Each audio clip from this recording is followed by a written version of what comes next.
Halo, perkenalkan nama saya Gracia Lavela Sutanto dengan NPM 24061360. Di sini saya akan menjelaskan mengenai PR saya dari buku Hibler nomor 7/13 dan 7/78. Masuk ke soal yang pertama, diminta untuk menentukan gaya normal internal, gaya geser dan momen pada balok di bagian yang melalui titik D dan E. Dengan titik D yang terletak tepat di sebelah kiri beban 5 kip. Pertama-tama kita asumsikan terlebih dahulu arah DPP-nya dengan A vertikal ke arah atas, C horizontal ke arah kiri, dan C vertikal ke arah atas. Kemudian kita pecah menjadi dua batang. Yang pertama batang AB. Terdapat asumsi arah DPP seperti yang terlihat. Lalu gunakan sigma momen di A sama dengan 0 untuk mencari nilai dari B vertikal. B vertikal dikalikan dengan 12 meter dikurangi dengan 5 kip dikali 6 feet plus 6 kip feet, dan diperoleh nilai B vertikal sama dengan 2 kip ke arah atas.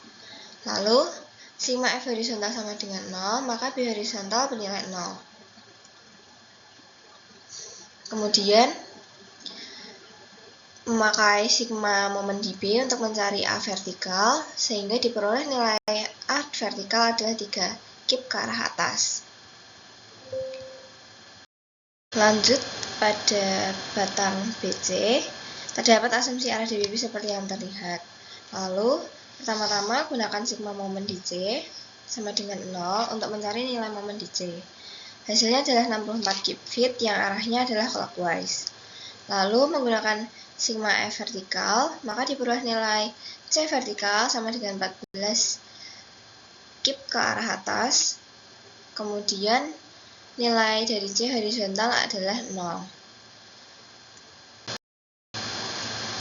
Berikut merupakan hasil DPP yang sudah dihitung pada batang BC.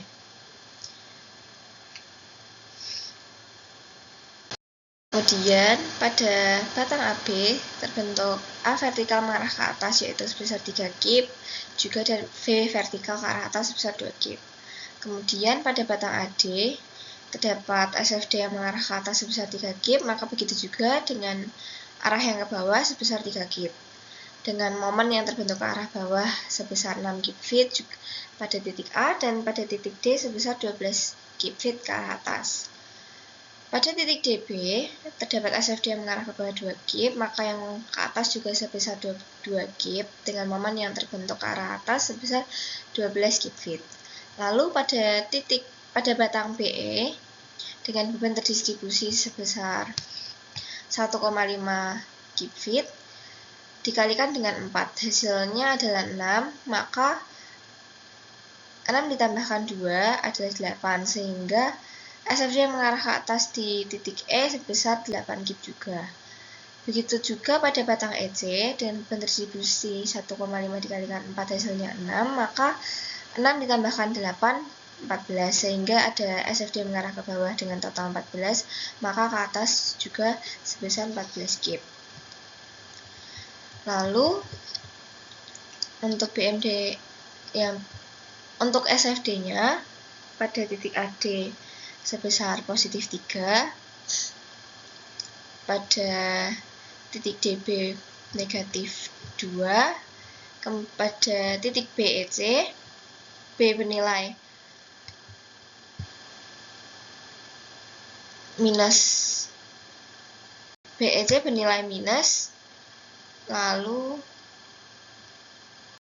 kan BMD yang terbentuk dengan titik A bernilai negatif 3 kip feet, lalu di titik D 12 kip feet, titik B bernilai 0, lalu pada titik E negatif 20 kip feet, dan pada titik C negatif 64 kip feet.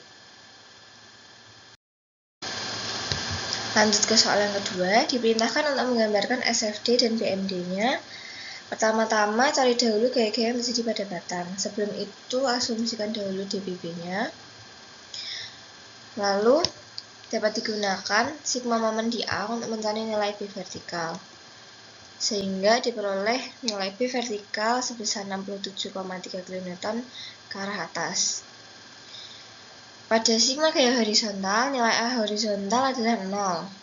Kemudian pada sigma F vertikal terdapat nilai A vertikal sebesar 14,3 kN yang mengarah ke bawah. Berikut merupakan hasil akhir dari gaya-gaya yang sudah dicari.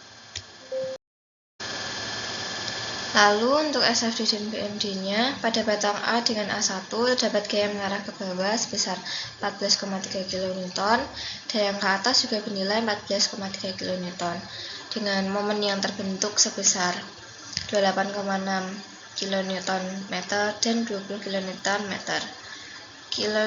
Pada batang A1 dan A2 terdapat gaya geser yang mengarah ke bawah sebesar 14,3 kN dan begitu juga yang mengarah atas sebesar 14,3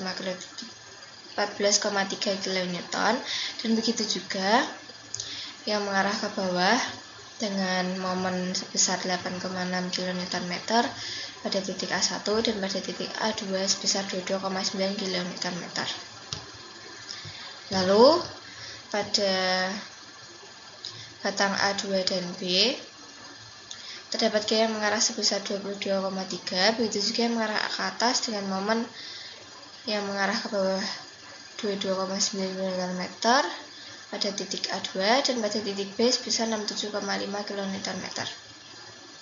Lalu pada batang B dengan B1 dapat gaya geser mengarah ke atas adalah 45 kN dengan beban terdistribusi 15 kN mengarah ke bawah dikalikan dengan jaraknya 3, maka yang ke arah bawah juga ada 45 kN.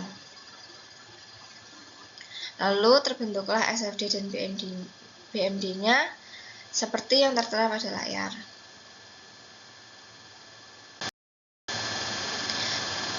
Sekian video penjelasan dari saya. Terima kasih sudah menyimak dan mohon maaf bila ada salah pengucapan kata.